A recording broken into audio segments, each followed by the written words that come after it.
Today's video, I'm going to be going over a few questions that you guys have submitted via email that are looking to transition from white collar careers, jobs, into transitioning to looking for blue collar careers, whether that be HVAC, electrician, or lineman. So today I'm going to help discover and try to help those of you who are looking to do that transition to try to help you guys on your blue collar career pathway.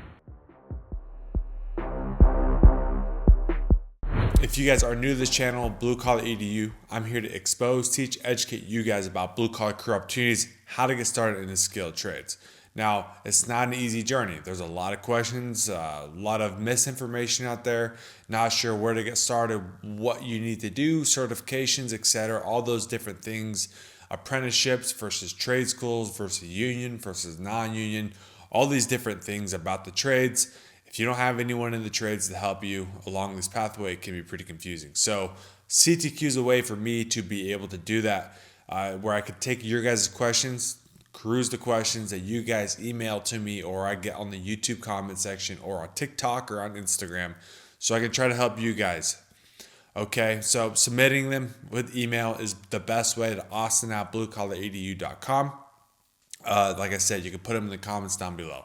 This is one of the best ways I'm able to really help you guys on your career pathways, looking to join a trade, looking to get started in apprenticeship or a union, the things you need to do. This is a great way for me to try to help you guys. If you guys enjoy this type of content, if you guys like it, please subscribe, share it with somebody, comment other things that you would like to see and you would like to try to learn about. So with all that being said, let's hop into question number one. Question number one is coming from a guy named Zach. Zach says, "Hi Austin, my name is Zach. I'm 26, currently working as an accountant, but I'm hoping to move into the trades. I've realized I get a lot more satisfaction from working hands-on work, especially after spending time as an Amazon delivery driver, working 10 to 11 hours a day in San Francisco. I really enjoyed that kind of physical, goal-driven work. I'm fortunate to have no debt and about $50,000 saved outside of retirement, so I'm in good position to make this change. I've been researching HVAC and electrical work, and I'm particularly interested in getting started in one of those fields.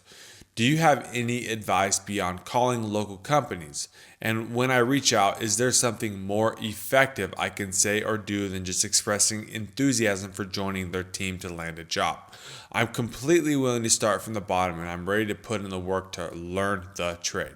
Thank you so much for your time and any guidance you can offer. Also, if you know anyone out in California or the Bay Area I could contact, that would be helpful. Thank you so much for your content as well." All right, Zach, if I was you, being in California, that's a very pro-union state. Okay, of course, there's going to be non-union HVAC and electrical companies out there. But you say you want to get into electrical field. Do you know what electrical field? Are you looking to be inside wireman, lineman, a substation technician, a low voltage, electrician of sorts doing light? Like, there's a lot of different niche fields you could get into with electrical field, or broader terms, electrician, lineman, or substation technician. Those are three big ones. So I don't know if you have a specific one you'd be interested in. Electrician is probably going to be an easier, better barrier to entry out there, just because there's so much more, quote unquote, electrician inside wireman work, especially with the amount of data centers going in. And the amount of solar fields and those types of things. I don't know how it looks exactly in the area in San Francisco or in the Bay Area. I can't give you a definite answer on that. But I will tell you, if HVAC is something that you think is you would enjoy doing, or something that you would like to pursue, I'm going to straight up tell you right now is to look for a union apprenticeship. Now, I looked it up here, and if you look up UA Local 38 serving San Francisco, Marion, Sonoma, Mendocino, and Lake counties, you will go on their website. It's at ualocal38.org, and you can go see what that's all about. That's the first step I personally would take if I want to get into HVAC, is I'm going to look up the UA, the United Associations Union in my area, and I'm either going to contact them or I'm going to go on their website and apply if they have an apply tab. Being California, most of their union apprenticeships are going to only have applications open for certain periods of time in certain parts of the year. That being said, because there's so many people that live in California, if their applications are open all the time to apply, they are going to have thousands and thousands and thousands of people applying for their apprenticeship. So that's kind of the way it works in California for all the union apprenticeships. But I can see right here for the apprentice program, they have the whole kind of thing listed out here. Step 1, 2, 3, 4, 5, 6. Fill out written application. Successful applicants will then be asked to take a written examination covering general knowledge. Applicants who pass the written examination will be scheduled for an interview with representatives of the JATC that governs the training program. Successful applicants are placed on a numbered list. The number of openings in the apprenticeship program is determined twice annually by the JATC. Applicants are notified as to when their classroom training begins, and trainees are indentured as apprentices after they begin job site training. Now, they have the whole load of information on their website, so you can go there and learn about it. However, it says the next application dates is June of 2027. So that's the hard part. That's the part that's going to be super hard, because June 2027, that's a stinking year and a half out. So what else are you supposed to do in the meantime? Maybe to get a better chance of at least starting to work and getting experience, if you want to go the union route, which a union route is going to have great benefits, great training, great wages. Do you have any advice beyond calling the local companies? Honestly, my only advice would be to apply for the union. I would call them up and ask them to, hey, it says on your website, it says June of 2027. Is that correct?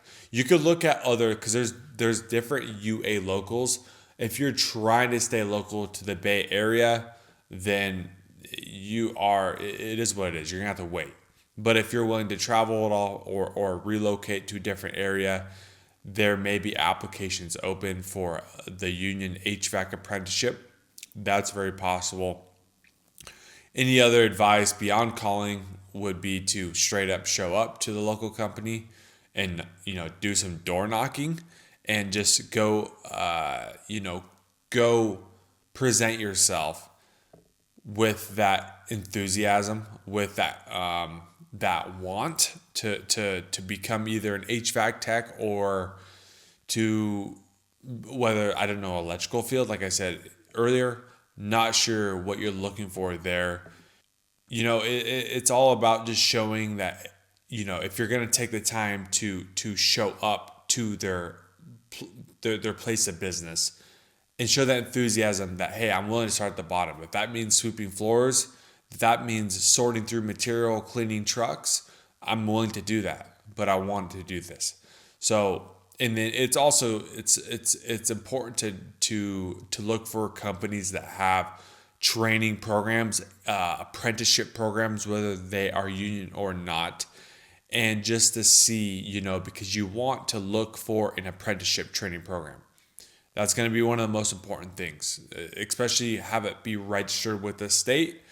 That way you complete this training program and it'll all be documented and it'll all be there available for you when you complete the training program, to be able to use those hours and that time and become a journeyman. And then if you want to move on to a different company, or if you want to start your own thing, you have all the documentation hours to prove that you've done it. And if you haven't checked out the podcast I did with Eric Grubbs, the HVAC, go check that out. It's about 5, 6, 7 videos back. If you go on the podcast playlist, you'll be able to see it there. Great, informative, super informative if you want to get into HVAC. So other than that, I'm not really sure what else kind of advice I could give you without more information. If you have specifically something that you really want to pursue, that I could try to help you a little bit more, but it's pretty broad information you provided for me. So That's really all I can tell you, Zach. All right, let's hop into another question. Hello, Austin. First off, thank you for all the videos and information you put out. They've really helped broadcast what the lineman trade is about and set a great platform for people like me who are trying to learn more about it. I'm 27 years old. I've worked in car sales for 6 years and currently work in accounting for a healthcare workers union in SoCal. Over time, I've realized I've grown out of the white collar world and want to transition to a blue collar career. I want to be hands on with my work, experience something different every day, and be part of something that truly impacts society. While researching the different trades, the lineman field immediately caught my attention. After watching your videos, I told myself, heck yeah, this is definitely what I want to pursue a career in. From what I've gathered, I'll need to get my CDL, First Aid, and CPR and OSHA 10 certifications before applying to the CalNav JATC Power Lineman Apprenticeship. I just want to confirm that that's the right path and see if you have any tips or advice as I take these first steps. Thank you again for your time, for everything you do for the community. Best regards. Okay, yes, you are doing that's exactly what you need to do. Get your Class A CDL, no auto restrictions with the tanker's endorsement. First Aid CPR, OSHA 10, is whatever. I would, those are good things. CalNav is a very competitive apprenticeship. A lot of people that go apply for that apprenticeship, they have lineman school. And I know, especially in California, that is something that they do actually look for, and how much it really will give you that advantage to get into the apprenticeship. I don't know that answer. I don't know if that's something for sure that's going to give you the competitive edge to get into the CalNav apprenticeship before somebody else that has no lineman school experience. So I know a lot of people in the CalNav apprenticeship that did go to an NLC or they did go to a lineman school.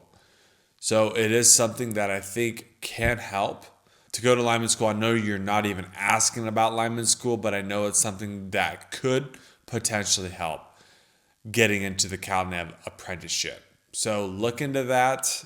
I'm not for it 100%, but it can give possibly that competitive edge to get into the apprenticeship on top of or before somebody who does not have that.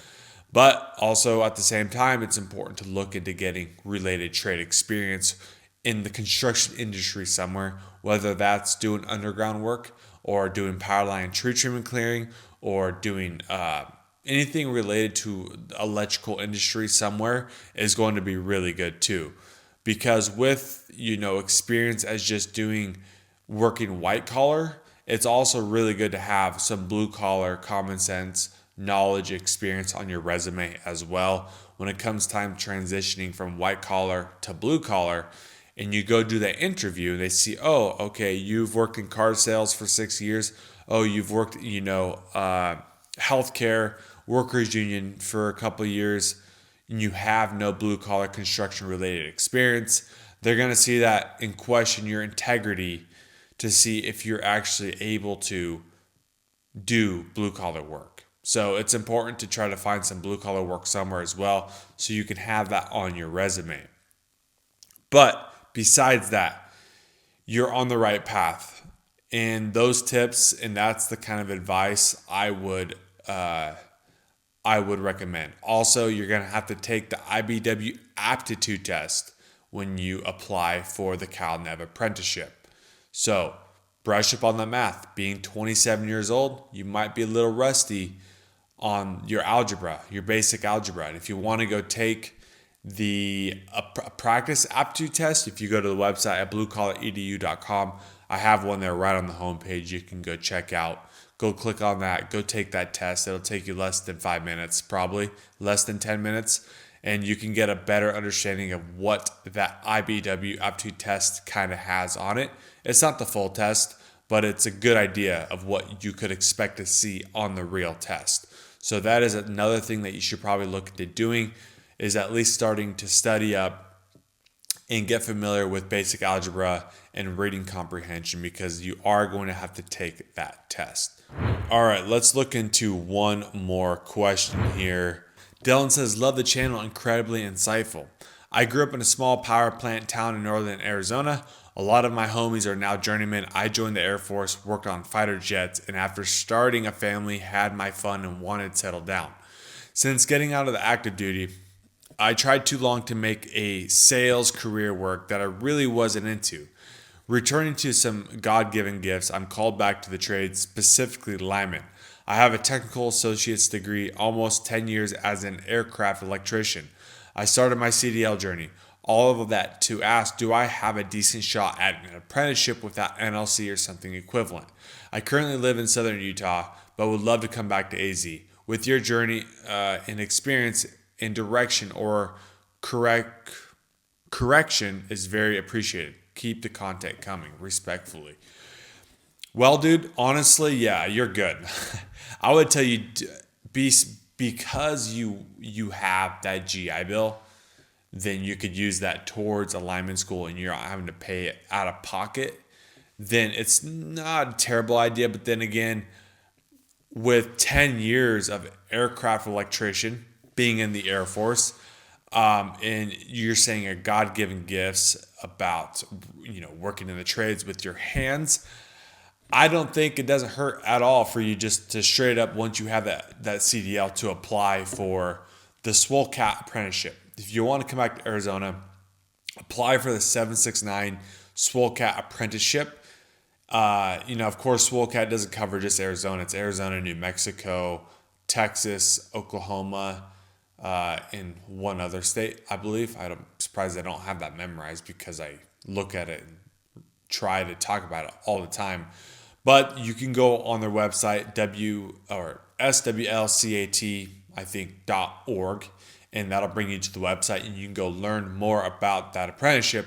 But of course, you are asking, do you have a decent shot at an apprenticeship with that NLC or something equivalent, like another lineman school? Yes. As long as you have that CDL and you already have great experience. Air Force, awesome. Thank you for your service. First off, we love having military vets in the trade. You guys already know what work is like. You guys already know pecking order. You guys know the order of operations. You guys know these things, okay? You have a technical associate's degree. That's awesome. It's great to talk about. You already have trade experience, basically working as an aircraft mechanic in the Air Force. Awesome, double whammy. Getting one bird stoned with two stones. Two birds stoned at once. I would apply. I would just straight up apply. I'd go through the process, make sure you brush up on your algebra. You might be good with that because you already have a technical associate's degree. I would think that you just brush up on your algebra, your reading comprehension for the IBW aptitude test, and I'd apply for SWOLCAT. I would personally. I wouldn't even waste my time or money to go to NLC. Not with the experience you have, especially once you have your CDL.